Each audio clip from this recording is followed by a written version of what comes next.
Hey everybody, it's Kyle from Wise Guys Tutoring. Today we're going to continue with our EmSAT Math specimen paper from 2020. I'm going to be solving questions 26 to 30, and as usual I'll give you, a background on each of the topics so that you have the best understanding possible. So without further ado, let's do number 26. It says a frequency table of temperatures is created from an experiment in science class. Which interval contains the median temperature? So first let's talk about mean, median, and mode. So all three of them are called averages.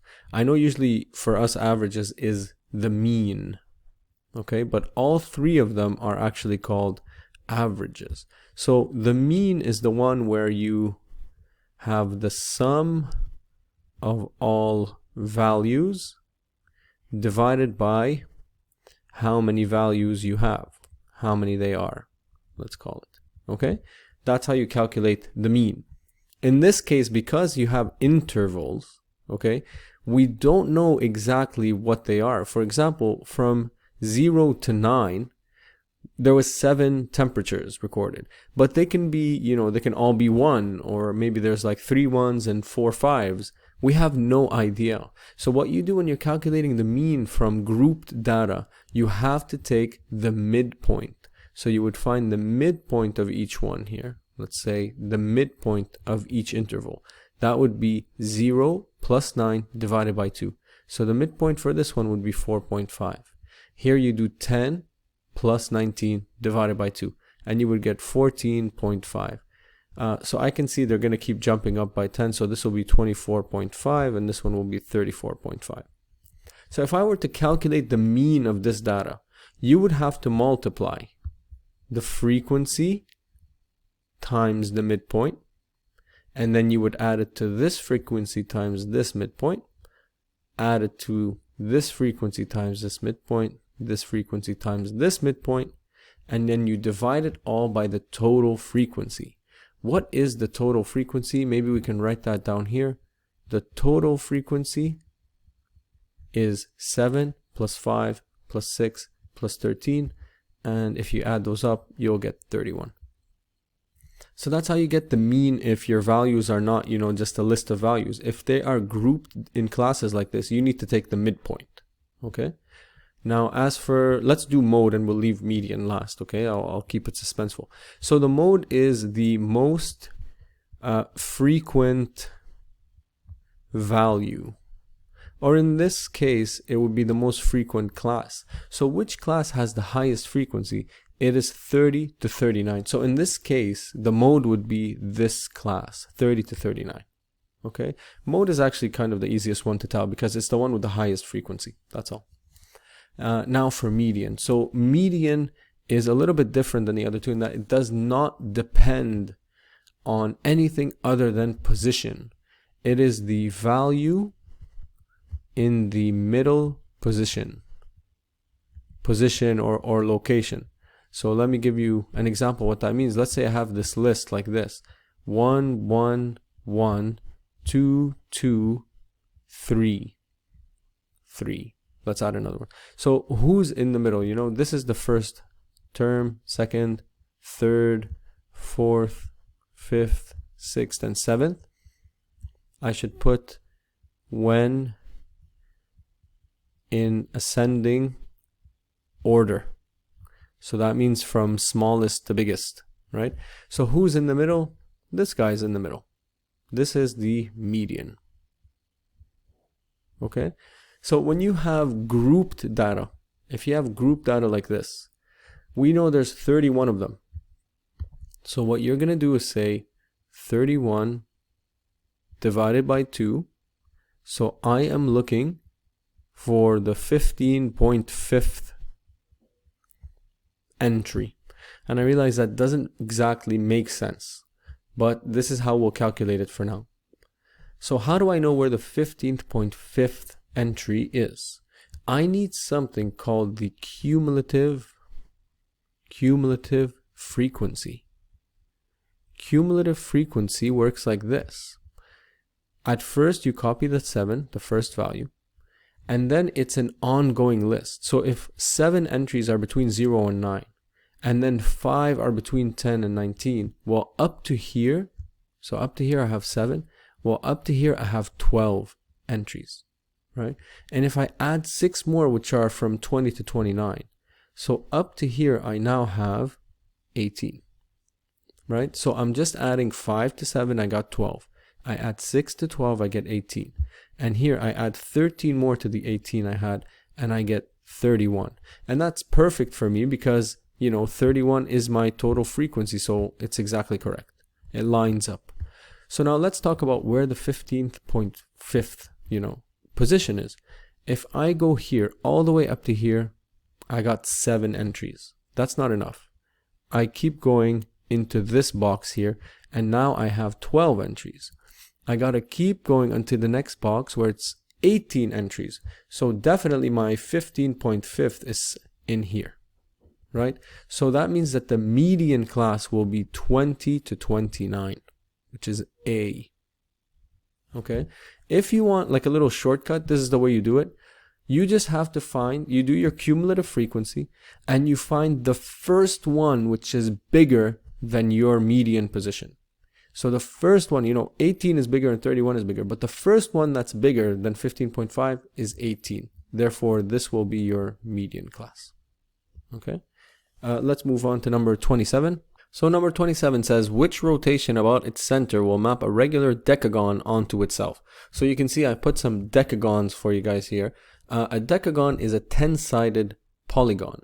And what regular means is that all sides and angles are congruent. They're all equal. Okay? Congruent just means equal, but you know, you reserve equal for numbers. You say 2 numbers are equal or 2 values are equal. But you can't say one triangle is equal to a triangle. So congruent just means equal, but you use it for shapes like lines and shapes. Okay? So let's see, this decagon will be rotated. So I put a bunch of them here to do this kind of thing. Okay? If I have this red stripe, let's assume this decagon has a red stripe pointing up. Now, if I turn it exactly by this many degrees here, right? It's gonna end up looking like this, right? And it's gonna look exactly like itself. And if I do that again, if I turn it again this way by this many degrees exactly, then it's gonna look like this guy down here. That means it's gonna look like itself. Every time that I turn this many degrees, this many, let's call it X degrees. Every time I turn X degrees, it's gonna look like itself again, right? Now the question is, which one of these is a multiple of this degree? And to find that out, we need to know how many degrees is this. So look at the bottom right decagon. Obviously, if I go all the way around, this is a full circle. And I know that a full circle is 360 degrees. Now, how many slices do I have? Since I have a decagon, that means I have 10 slices. And since it's a regular decagon, then all angles are the same. So all I have to say is 360 degrees divided by 10 equals 36 degrees. That means each internal angle here is 36 degrees. This is 36 degrees. Okay? So which one of these is a multiple of 36?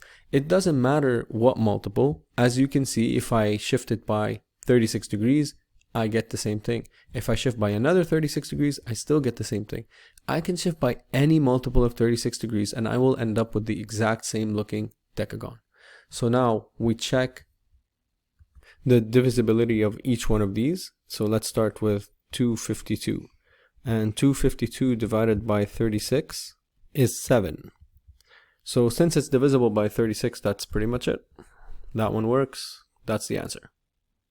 Okay, so the idea here was just to figure out what's the internal angle of each slice, because this internal angle, that means as much as I want, I can turn it by 36 degrees to get the same alignment of my decagon, which will, you know, map a regular decagon onto itself. That's what they mean.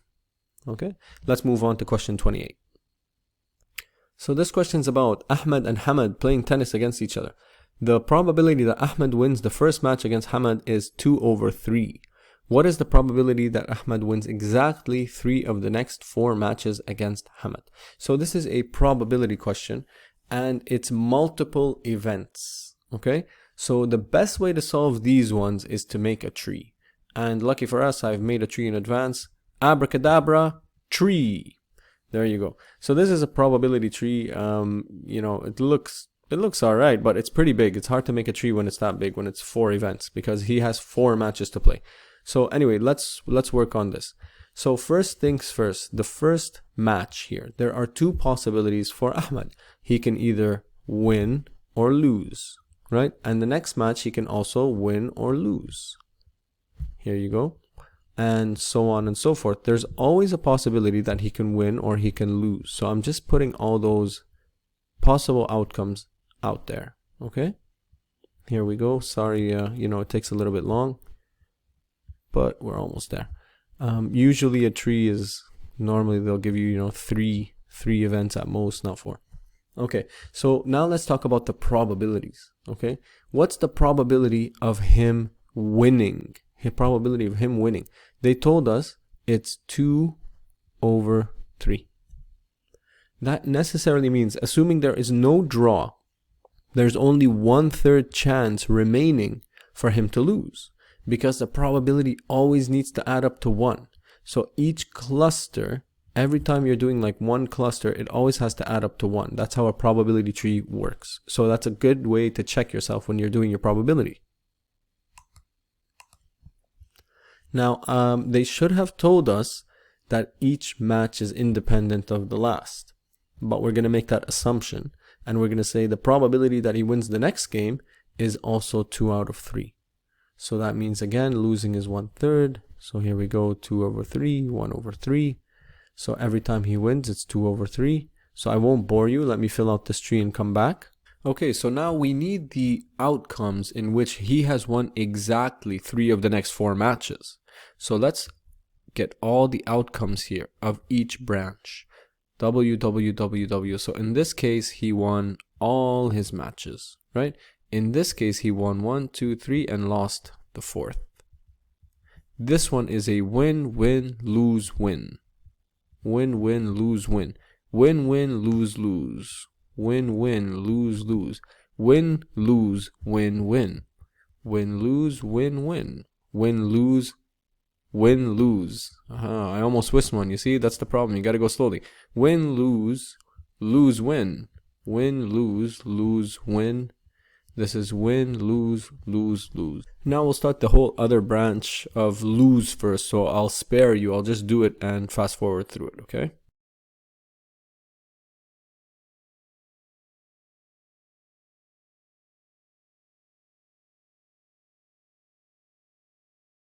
So now let's talk about how we find the probability of each branch. So which branches do we need to calculate? Well, we need the ones where Ahmed has won exactly 3 of the next 4 matches. That means he's got to have 3 wins and 1 loss. So if I look carefully at my list, I know I've got this one here.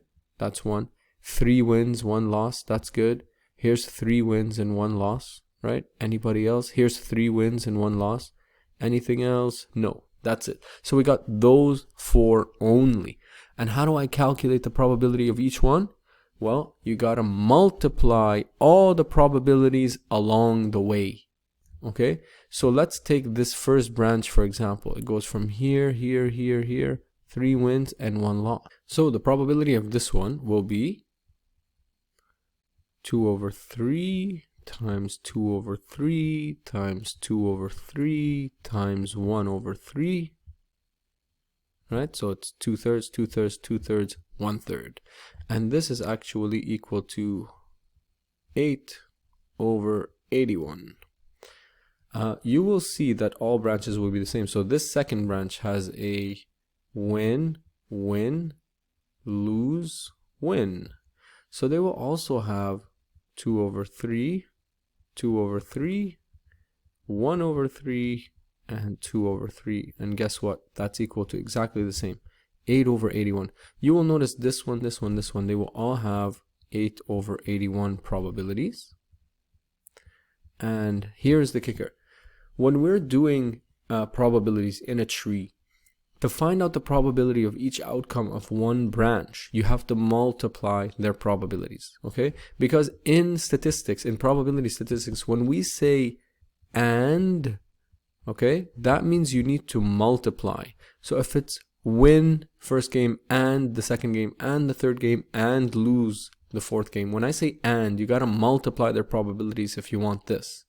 But when we're saying or, you need to add probabilities. So if I would say that this combination would work, or this one, or this one, or this one, when I say or, that means I have to add them. So what I'm saying is we're going to have to add 8 over 81 plus 8 over 81 plus 8 over 81 plus 8 over 81, which gives me 32 over 81. So the answer is A. So the main takeaway from this is the probability tree. Whenever you have multiple events, it's highly favorable to make a tree, okay? In this case, there was 4 games, so that's a lot. If you would have preferred, you could have come up with these combinations on your own. You could have thought about it and said to yourself, well, there's 4 combinations in which he will win, 3 out of 4. It's going to be win, win, win, lose, win, win, lose, win, win, lose, win, win, or lose, win, win, win. Those are the 4. And then you can kind of find the probability of each one by knowing that winning is 2/3 and losing is 1/3. So you can multiply that out. You say 2/3 times 2/3 times 2/3 times 1/3. And since you have 4 of them, it would end up being, 8 out of 81 times 4, or 8 over 81 plus 8 over 81, repeat it 4 times, you'll get your 32 over 81, okay? Whenever you have different branches that work, you add up their probability. And to find the outcome of one branch, you multiply the probabilities along that branch, okay? So yeah, that's it for 28. He's pretty good at tennis, I guess, but alas, let's move on to 29. So this is it says find the solution to the following system of equations. It's a system of equations. When they say system of equations, it just means there are 2 equations which are connected in a way that they have the same solution, okay? Sometimes it's possible that they do not have a solution. That means they are 2 curves that do not intersect. But for our purposes, we will assume that they do have a common point between them, at least one, okay? So there is a solution, a value of x and a value of y, which works in both equations at the same time. So you have several techniques. One of them would be to graph this. So that means you would plot this. This is a circle. And then you would plot this, which is a parabola. And then you see where they connect. And that would be the answer to your equation. But I'm pretty sure you're not about to graph these during the test. So there's other methods. First, let me show you what it is to do substitution. Substitution involves, let me give you an easier example. Let's say we had y equals to 2x, and we had another equation that says 3x plus y equals 5. Okay, so substitution means I have the y value here, and I will replace this y by 2x. The reason we do that is because if I have 2 equations and 2 unknowns, it's very difficult for me to solve unless I make an equation that has one variable, one letter. So if I do this technique, this substitution, look what happens. I'll get 3x plus, so instead of y, I know it's equal to 2x. I'm allowed to write this as 2x, right? I'm not breaking any laws. I'm just kind of changing the shape. And I'll say this equals 5. And now my equation, whilst being equivalent to this one, has only one variable, and we're very good at solving these, right? 3x plus 2x is 5x equals 5, and this means that x is equal to 1. Okay, if you're not sure how I did that, then you need to watch the algebra videos that we got up on the channel. So this is called substitution. Another method is called elimination. Elimination, and I'll show you that one as well. So elimination, let me give you another example. Let's say you got 2x plus y equals 5, and you have 4x plus 3y equals 11. Okay, what I want to do here is I want to subtract one equation from the other one, and you're allowed to do that in math. But the problem is they are not matching. They will not eliminate each other unless they have the exact same number in front of them, right? So what I can do is I can multiply this top one. Let me multiply it by 2. If I multiply by 2, what happens to my equations? It becomes, and remember, when I multiply everybody on the left and everybody on the right. So it becomes 4x plus 2y equals 10. While this one is still 4x plus 3y equals 11. So if I want to cancel out my x's now that they have the same number, it would have to be a subtraction of this equation from this equation. So 4x minus 4x is no more x. They're gone. 2y minus 3y, well, that's minus y. And 10 minus 11 is minus 1, which means that y equals 1. How do I find x? Well, now that I know y is 1, I can just take this equation. You can use either one actually, and I will put in 1 where y was, and this makes it 2x equals 4 and x is equal to 2. And those are my two solutions. So it's important to note that these values that I found, you know, I didn't find y here. I'm sorry guys. So y is equal to 2x. So here y would be equal to 2. So that was the solution to this one. Yeah, it's important to note that what this means is, let's talk about this first one. That means x is equal to 1 and y is equal to 2 is a solution to both of these initial equations I had. You see, here if y equals 2, then x equals 1, yes, that works fine. And here, if x equals 1 and y equals 2, yes, that works out as well. You can do the same thing here. When x is equal to 2, we have 2 times 2 and y is equal to 1. Does that equal to 5? Yes. And if x is equal to 2, so 4 times 2 plus 3 times 1, does it equal to 11? Yes, it does. So this solution, the solutions that we're finding, they must work for both equations at the same time. That's what I was trying to say. Okay, let's go back to ours now that we understand what we need to do. So in this case, what we can do, since we have an x squared here and we have an x squared here, what I can do is elimination. Okay, I can subtract one equation from the other. So let me write it down here. We got x squared plus y squared equals 7, and I have x squared minus y equals 5. So what I'll do is I'll subtract these equations. X squared minus x squared, gone. Y squared minus y squared, that gives me y squared plus y. And on the right side, 7 minus 5 is 2. So this is a quadratic. Hopefully by now you're pretty comfortable solving these. So let's take it up here. I'm going to put the 2 on the other side by doing minus 2 and minus 2. Because that's how you like to solve quadratics, right? You want all of them on one side. There we are.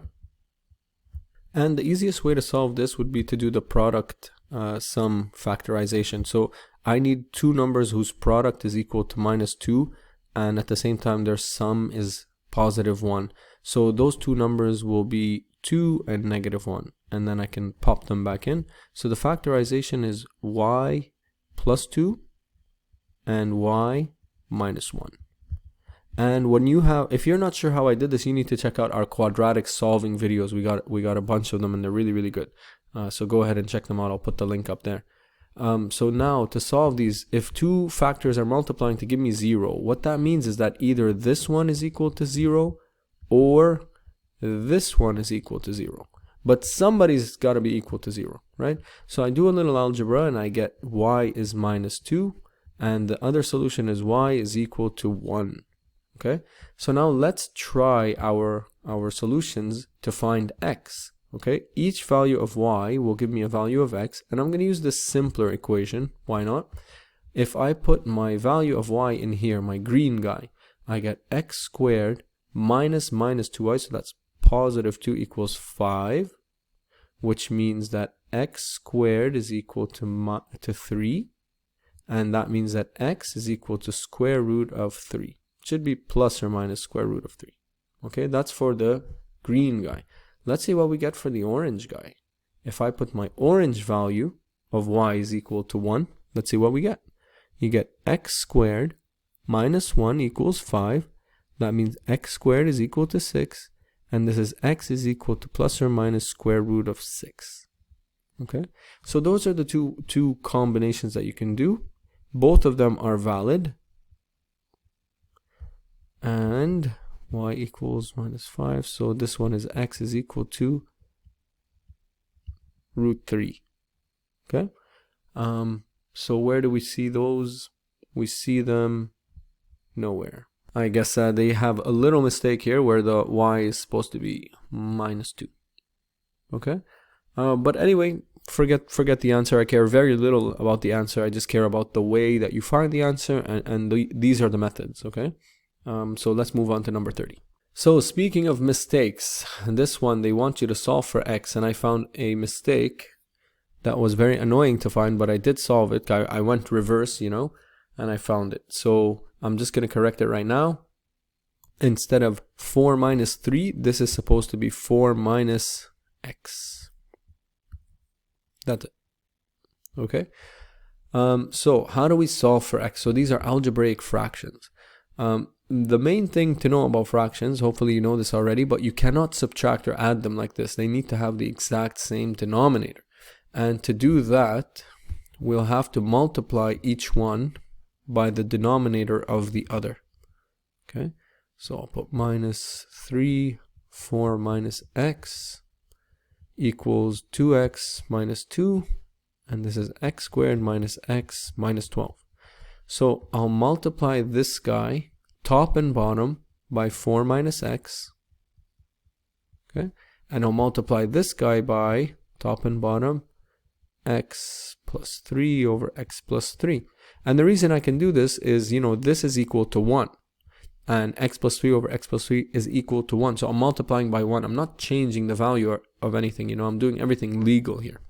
So once I do that, I get 2 times 4 minus x over 4 minus x, x plus 3, minus 3 times x plus 3 over the same denominator now, which was the whole point. And the right side stays the same. So I advise you to write every step because things are going to get pretty messy. Now I can combine these, right? So if I say 2, 4 minus x minus 3, x plus 3 over 4 minus x, x plus 3 equals 2x minus 2. And here I'd like to take the opportunity to simplify this one, to factorize the denominator. So we're going to do the same thing that we did in the previous problem. I need two numbers whose product is equal to minus 12 and whose sum will be equal to negative 1. So those two numbers are going to be minus 4 and 3. That means this guy can be factored into x minus 4 and x plus 3. Okay? By the way, I should mention that you can only do this exact method when the coefficient of the square variable is 1. Okay, so now what can we do? Now we're going to expand. So let's expand the top. The top will give me 8 minus 2x minus 3x minus 9, right? So all I'm doing is multiplying these guys out into their brackets. I'm going to leave the bottom as it is, okay? Here we go. 4 minus x, x plus 3 equals 2x minus 2, x minus 4, x plus 3. Let's simplify the top. So 8 minus 9, that's going to give me a negative 1, and minus 2 minus 3, that's going to give me minus 5x. And now that we have a little bit cleaner, we're going to cross multiply on both sides. And if you're not familiar with cross multiplying, you should get familiar because it's extremely useful. That means this bottom times this top is actually equal to this times this bottom. Okay, so when I do this multiplication, I get minus 5x minus 1 times x minus 4 times x plus 3. is equal to 2x minus 2, 4 minus x, and x plus 3. Now, hopefully you recognize that the x plus 3 on both sides, I can divide either side by x plus 3. And that x plus 3 is gone from both sides. Okay? You will also recognize that this one is x minus 4, and this is 4 minus x. And I can actually change up the order here by putting a negative ahead of him. I'll put it over here. Here's the negative. And this becomes minus x and minus a positive 4. So I'm able to change the order by putting a minus here ahead of them. Okay? So in the same sense, I can divide both sides by this, and they will cancel out. Now, this minus is convenient for me because look, these two were negative already, but now they get multiplied by a negative. You know, when you don't see it, it's a 1. So it's like they get multiplied by a negative 1. So this becomes 5x plus 1 is equal to, what's remaining there? 2x minus 2. Let me take it up here for a little more space. So 5x plus 1 equals 2x minus 2. Let me get the x's all the way to the other side. So I'll do minus 2x minus 2x. These are gone. You get 3x plus 1 equals negative 2. And then you get minus 1 minus 1. So now we have 3x equal to minus 3. And then you divide both sides by 3. And finally, we've uncovered x. X is equal to negative 1. And so the answer is A. Okay, so what I did actually, I assumed the answer was minus 1 because the answer is always A. And then I put minus 1 into the equation and I tried to figure out, I assumed this term was correct and this term was correct and that the mistake was here because it said 4 minus 3. Like, come on, that's got to be wrong. So I figured out what must this one be, and I worked it out. So there you go. The answer is x equal to minus 1.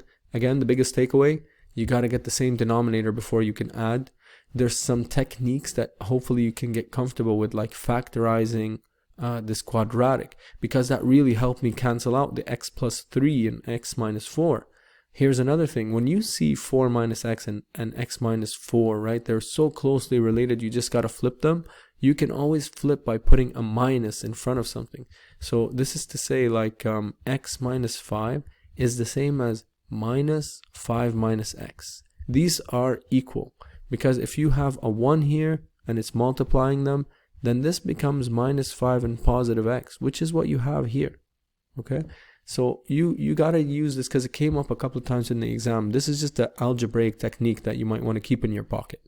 Okay, so that's it for question 26 to 30. I'll be doing another video, 31 to 35. Make sure you guys are practicing. If you have any questions, comments, suggestions, make sure you leave them in the comment section below. As always, subscribe to the channel so that you know when my next video is dropping. And yeah, I'll see you guys soon.